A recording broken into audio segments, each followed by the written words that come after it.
everyone, this is Vera again. Spring is in the air, so let's speak about something romantic. For example, about the first bell of Natasha Rostova. What house was the prototype of Rostov's estate in War and Peace?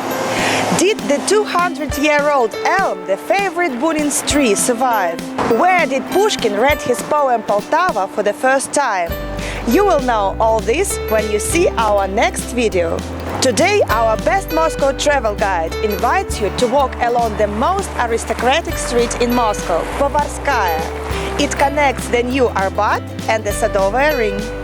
In fact, Povarskaya means cook's street. It's because those who were in service in the Tzar kitchen lived here in the 16th, 17th century. And also, Ivan the Great's guardsmen lived here, because the street was a way to Novgorod. We'll start our excursion from the legendary restaurant Praga. It was opened in 1872, and the address was Povarskaya 1. After the October Revolution, this luxury restaurant turned into a canteen. But for example, Mayakovsky liked to eat here. This is a church of Simeon Stolpnik. It was built in the 17th century. Look at its beautiful 5 domes in the traditional Moscow style. Here, Count Sheremetyev married a serf actress, Praskovya Zhemtyugova. Nikolai Gogol liked to come here during the last years of his life, because he lived nearby. Let's continue our excursion and go up the street to the Sadovoye ring. The golden age of the estates on Povarskaya starts from the 18th century, from the Peter times. And the street becomes the home of Russian aristocrats – Gagarin, Golitsyn, Dolgoruki, Volkonsky.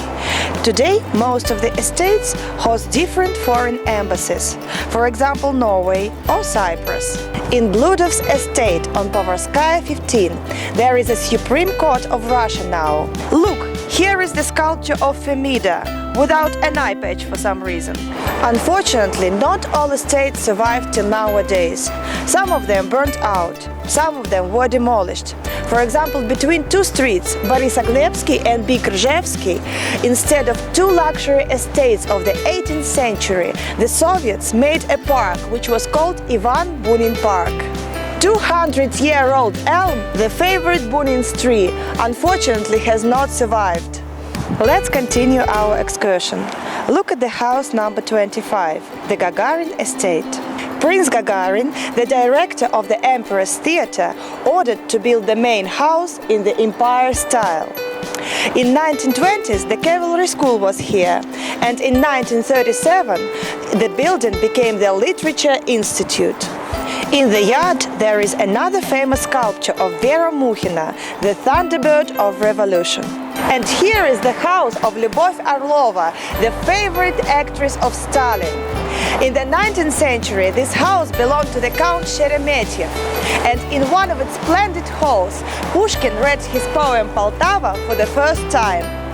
House number 50, the famous writer's house, was the first writers' club in Moscow. At last we came to the house number 52.